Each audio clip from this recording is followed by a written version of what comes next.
আসসালামু আলাইকুম। সবাই কেমন আছেন?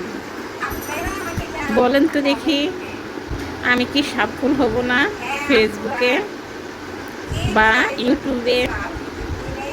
আমি একটা জিনিস বুঝতেছি না, অনেক ভাড়াই আসে, কিন্তু আমার বিশ্বাস যেদিন সফল হব, একটা উদাহরণ দিই, বাবা বলবে আমার মেয়ে, ভাই বলবে আমার বোন, বোনও বলবে আমার বোন, আর আজ সবাই বাধা দেয়।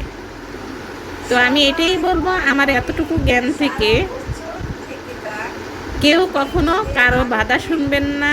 তবে হ্যাঁ, ভালো মন্দ সেটা অবশ্যই দেখে চলাফেরা করা ভালো। আলহামদুলিল্লাহ, ভালো লাগলে একটি লাইক দিবেন। অনেকেই থাকে, সব কথা শোনার জন্য কি কারো ধৈর্য শক্তি হয়? হয় না।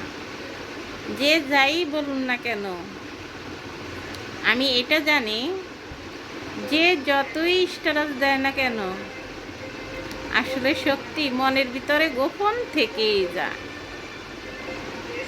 উপরে যে যতই হাসি খুশি থাকুক না কেন, তার ভিতরটা অনেকটাই কাঁদে। কেউ জানো আর না জানো, এটা সত্যি কথা। তো কাউকে বিচার করতে হলে তার উপরে দেখে নয়, তার মন দেখে, তার মানে চারপাশের, এক কথাই বলা হয়, আচার আচরণ দেখে তারপরে তার